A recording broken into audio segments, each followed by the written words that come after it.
You're tuned in to the 3 Pixels podcast.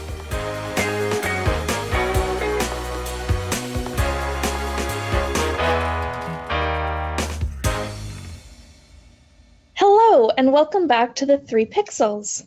I am your lead co-host today, Daviana, and these are my other 2 co-hosts. Martin, nice to have you. Thank you very much. Always nice to be here. Benjamin, happy to see you. It's nice to be here. Oh, sorry, I thought we had to whisper for the whole thing. Hi. So we will be talking about ASMR today, which is also known as Autonomous Sensory Meridian Response, the feeling of tingles or relaxation in reaction to stimuli. I couldn't really find any videos on YouTube of people whispering, so I thought I'd make a channel of whispering, so all you whisper lovers out there can listen to me if you like. I've not got the best voice in the world, but hopefully it will sound good. I don't know how this mic picks up, so we'll see.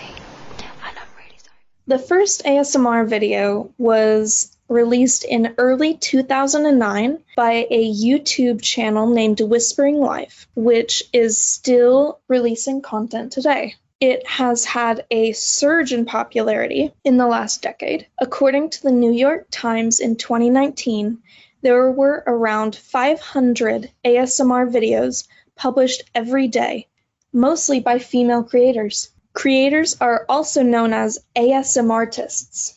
ASMR topics include roleplays, getting ready with me videos, gameplay, trigger videos, and many, many more. If you can think of something, there is an ASMR on it. I recently watched one that was a futuristic dystopian face transplant. That was trippy. I'm not even kidding. Okay. A little weird. Wow. Yeah. So ASMR is used to experience tingles, sometimes in the brain. It's used for relaxation, anxiety relief, and as a sleep aid. So first and foremost, I would love to get your thoughts and opinions on this topic. What do you think, Martin? I think it's a strange area of YouTube, I'll be quite honest. As you said there, it has been like a decade this has been on YouTube, and I have to think back, and I do remember listening to some are just really odd, as like where people are like rubbing rocks and sticks together and stuff like that. Women's soft tone voice does give you a strange sensation when listening to it. Sometimes it does give you goosebumps on the back of my neck and of some sort. I still think it's just a strange world of YouTube that I don't really like diving into. Maybe I just don't like that sort of sensation on me. So you're saying that women's voices are soothing and melodic? I do find that, yes. Are you trying to spread into a new offshoot?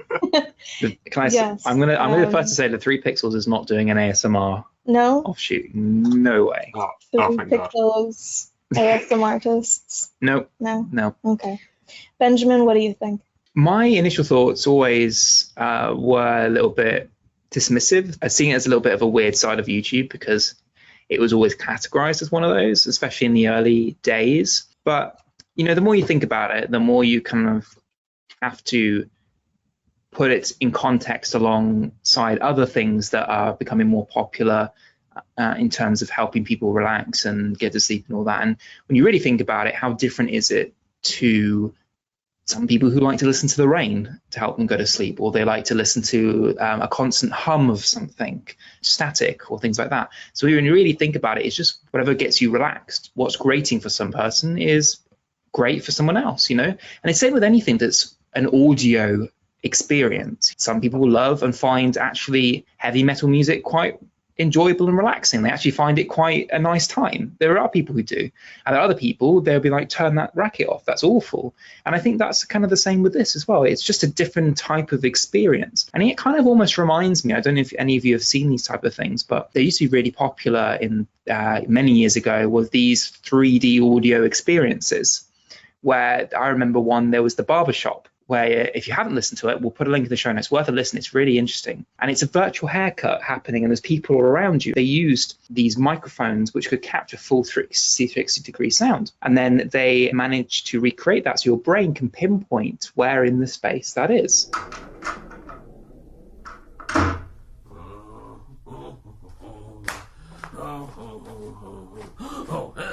Hello there. How are you? Yes. They would come up close and whisper in your ear. They would have the clipping sound on the hair and all that stuff. So I feel like almost this was the super early ASMR, and that has now developed into what we see today. So TLDR is not for everyone, probably not for me. Okay.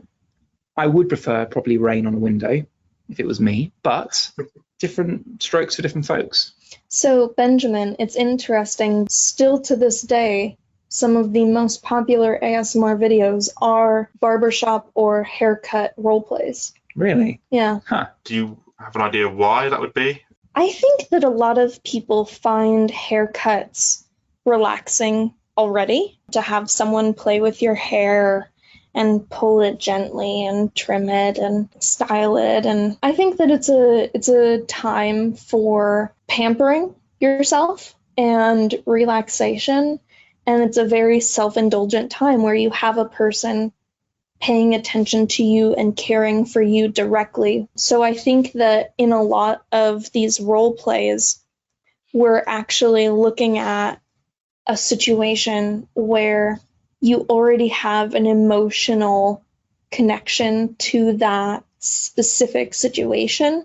And so you're already going into the video with an expectation for relaxation. There's a difference between the ASMR videos, which is the genre, but then ASMR can also refer to the actual like physical, mental, emotional response that people have. So when someone asks you, have you ever experienced ASMR? What they're asking is like, have you ever experienced like the brain tingles are what's commonly talked about in the community. In regards to what we just talked about with the barbershop, I think, people can imagine going to their local barber or hair salon, and you can almost image that. And I think that plays upon the mind. With my experiences in ASMR, I don't really have any attachment to what I'm actually listening to. And that does regard to like a real soft female sort of voice I said about earlier. That actually sort of gave me a bit of goosebumps always when I listen to it. But I don't have like full attachment towards that. And I think that's mostly because that most of my females in my family have got quite loud sort of voices, where on these, they're very soft, gentle. And so I don't really have that sort of recognition. So I don't think I've experienced it as much as other people would be able to experience it. You said brain tingle, and I thought of those things that you see in gift shops, like where they've got all kinds of gadgets and stuff, like the head massager, those things. And that's, I feel like, is the closest I can equate it to, because I never felt anything quite like that. It's a really weird experience. If you've ever felt one of those, you know what I mean. They're kind of like these thin fingers that spread out onto your scalp as you put it onto your head, and there's nothing else that feels like that. And it's really weird, and it's kind of nice but also weird as well, because you've not experienced that before. Is that along the right sense? Yeah, I think that's one of the closest approximations to the kinds of brain tingles that people report having from ASMR. Personally, I don't experience brain tingles as some people report having, but I have used ASMR for over a year now for relaxation, anxiety relief, and a sleep aid. There's something about clicking on an ASMR video from one of my favorite ASMR artists, and before they even start, I feel more relaxed because I know that I'm entering a very safe space. And I know that they're going to be quiet, and they're going to be paying direct attention, and they're going to be creating soothing sounds. And so it's almost a response not to the sounds themselves. And there is also visual stimuli as well. I guess it's almost like a meditation space. Yeah. And when you're expecting to have that experience, then you're already calm. It's like imagining a safe space. It's like putting yourself back to somewhere where you're shutting out the rest of the world, and it's just about you and your thoughts and feeling safe. Would you say for you it's more effective than other things like just general noises, sleep aid noises, the rain, the constant hum, or the static, or things like that? I would say absolutely, because that's actually how I got into it. I had an app on my phone for white noise, and it worked for a while, and then it just kind of stopped working. My favorite sounds were rain on the roof and frogs and like a cat's meow and like a fire crackle, and like I became very familiar with that sort of realm of white noise, but it never fully worked. And then one day I decided, you know what, I'm already doing this much. Maybe I should try that weird thing that I've heard about. And so I searched on YouTube for like best ASMR videos. I slowly got introduced to this niche, ever more popular world. I'd be interested to see if anyone listening right now has been curious, but this might hopefully convince them to give it a go. I mean, you're in a safe space. What's the worst that can happen? And in that, you might find something that you enjoy. And it's interesting to see that if you may be in a position that other things like the rain and the other white noises doesn't help you, that this might be something to try, especially as, we're in uncertain times, you're stuck at home more. You might be not able to feel as positive or feel as able to sleep at night because you've not been as active or stretching your imagination or your mind. Daviana said about like fire crackling. You've actually just reminded me, I've actually experienced ASMR in a different terms. I play a lot of Dungeons and Dragons with some friends, and they like to play fire crackling if you're like in a pub, if you're in a cave, water drippings and it echoes around sort of thing. And you just reminded me, it's not, ASMR isn't just like, oh, these are what you experience just on a one-to-one level. In a group sense like D&D, you can really set atmosphere. And when you said about that instantly just clicked to me, like, hang on a minute, that reminds me of this video and it reminds me of these sounds that I remember playing a role-playing game. I've heard of people listening to ASMR in all kinds of scenarios, playing video games, studying, doing homework, really anything that doesn't require audio. I've heard of people adding in ASMR to chores, public transport. Yeah, I think we've all tried listening to music while we revise or work and stuff like that. I mean, for me, especially when I had to get work done in university, I would always do better when I had music. And I'd always tend to turn to electronic music because generally I had less words. So the words wouldn't creep into what I'm doing, but the audio would. So I wonder in that scenario whether that would be beneficial. I don't know, maybe. We'll be back in just a moment after a word from our sponsor.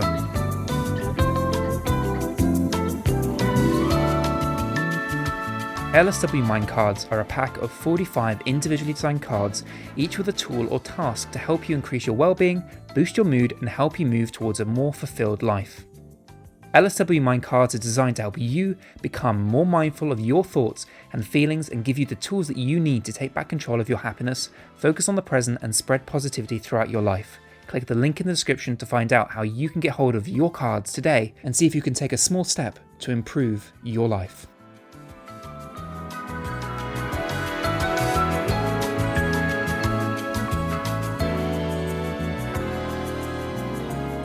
If you think you would like to give ASMR a shot, I highly recommend GB ASMR, a very popular channel, Goodnight Moon, which is my personal favorite, Sophie Michelle ASMR, and Tina ASMR, Tena. And all of those will be linked in the show notes.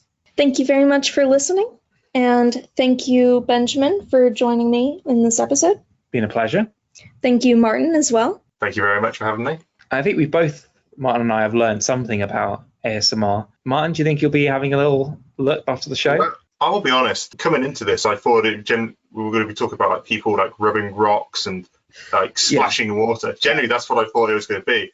But like I said, I feel actually Daviana's opened my eyes to there's more than just what I've just said. There's experiences to have, and I think she's generally opened my eyes up to the subject, which I was, I'll be honest, quite negative on before, and actually I'm quite positive, really. Yeah, I think Martin and I probably considered cynics up until this point. Mm-hmm. And I don't know if we're quite at the advocate level, but we are definitely at the open to the possibilities, which well done, Darby. Thank you. You've convinced us, haven't you, Martin? I'm really glad to hear that. That makes me happy because this is something that has helped me in many ways, and I'm so glad to spread the word, and hopefully this can help somebody else. There will be more info in the show notes if you are interested like us, and you can go and listen to those things. Please get in touch. All of the links to our social media will be in the show notes, and thank you very much for listening. You're tuned in to the 3 Pixels podcast.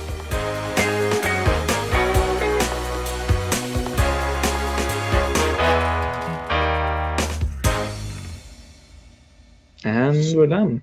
And we're out. Oh, and we're done. Stop listening. Bye-bye. 3 Pixels ASMR coming soon. God. All right. That was good. Yeah.